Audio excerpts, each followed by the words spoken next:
welcome to you all. Now, for new members, we have a guest. Maybe they're not familiar with the benefits of evaluation, a good evaluation, and that's really key.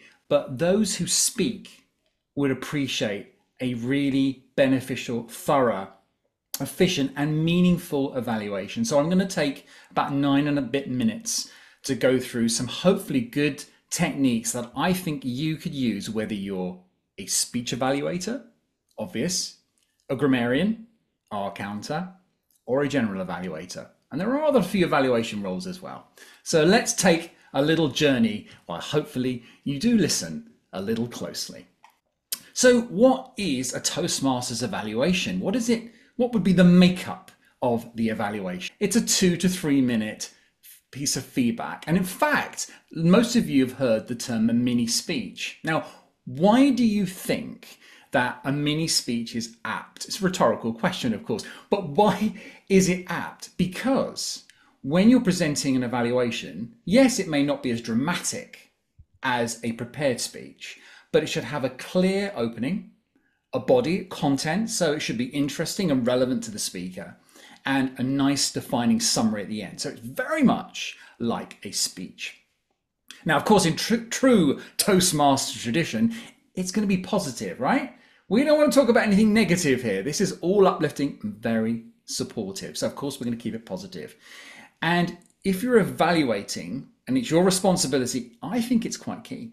I really think that your role as evaluator is fundamental, because the person that's speaking will be able to take what you've said and improve their next speech. And it will give them the gravitas and the confidence to move forward. So these are the 3 things you can see right up here, which is what you hear, what you see, and how does it make you feel?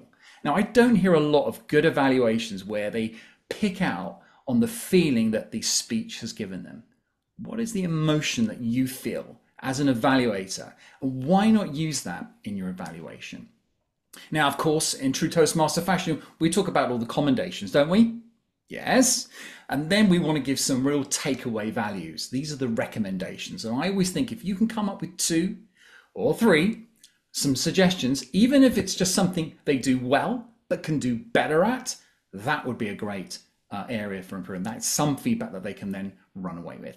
And then, of course, what again I'd love to see more evaluators do is pick out the best thing they heard. And let's imagine I'm going to pick on Brian, who's a really good speaker and orator. And I know that his vocal variety is on point. He uses dialogue. It's amazing. So I probably might say at the very end of my evaluation, after the recommendations, but I particularly love Brian's love for dialogue, and he's so much fun. That vocal variety, it really had me engaged. So I would keep something right at the very end that's the best till last. Now, I know you're looking at this and thinking, how am I going to eat this sandwich? I have tried. It's actually a little bit smaller than I am, but there you go. What is the correlation of a sandwich in Toastmaster evaluations? It's very simply this. You start with a commendation, 2, 3, or 4. It could be about the structure of the speech. It could be what you hear. It could be the content. Just pick 2, 3, or 4 areas that you think you really enjoyed about the speech. Highlight what worked really well.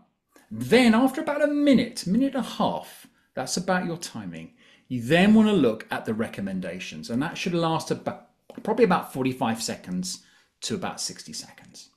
And think about, if you were a speaker, what would you like to hear as a recommendation? Be honest, but still be supportive. Don't say, you suck. That wouldn't be a good evaluation. No, but I think something like, let me explain how I think you could have done better here, in my opinion. Words like in my opinion, and break up the commendation, and then have a defining recommendation section. And then finally, a summary. You can see at the end here with a commendation of what the speaker did particularly well. Brian's speech, what dialogue, and so on and so forth. These are the areas I would, if you're judging a speech, because you're like mini judges, we're not doing a contest here.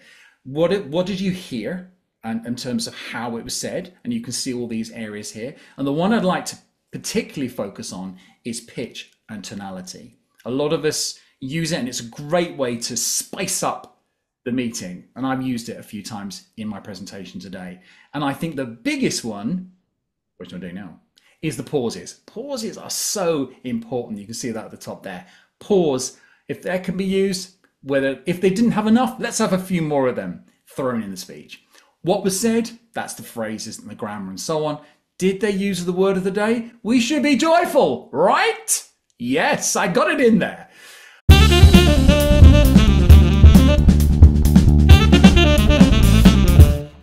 And of course, where? What did we see? The gestures, the movement, and so on, and the expressions. And that really adds to a particularly good speech.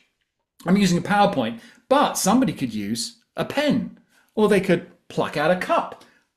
I'm sure there's a way of using a cup in speech. Use a prop, they're brilliant.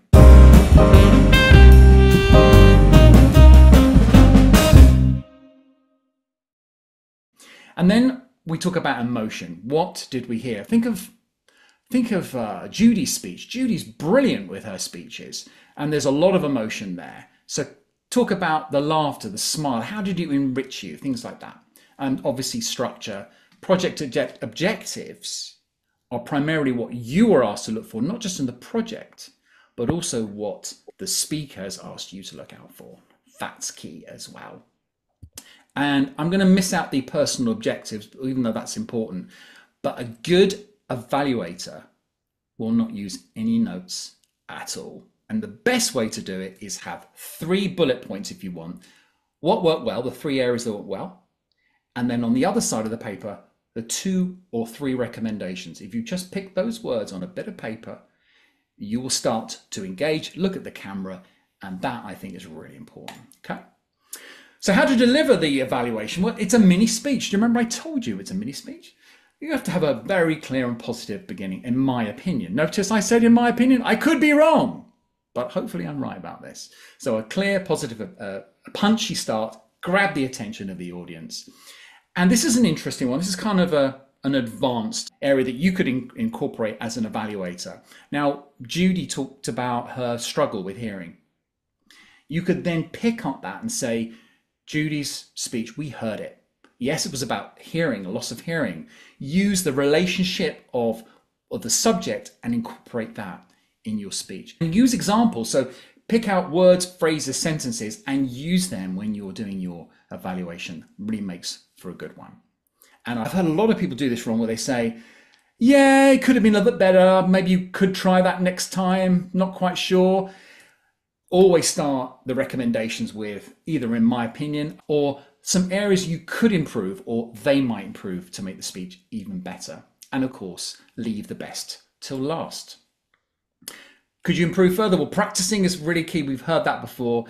Have a mentor or somebody you could talk to about helping you with be an even better evaluator.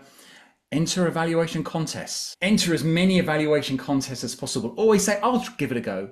Don't be intimidated by being even the general evaluator. The more practice you do, the better you will be. And there's tons of YouTube, and which I'm going to go onto in a second, and wonderful resources that you can use as well on the Toastmasters website. And if you just Google, you'll find them. And I also mentioned earlier, ditch the notes. Then you don't have to get distracted by them at all. These 3 guys, I've done my research, are the best, in my opinion. There we go. The best YouTubers on Toastmaster evaluations. They are just, they rock the boat. They just take it to the next level. So if you want to be a good evaluator, have a look at these, especially Carl Murter, who visited your club a few years ago, a Scottish man. So there you go. So just in my opinion, guys, you know that this mini workshop was just awesome, wasn't it, Mr. Toastmaster?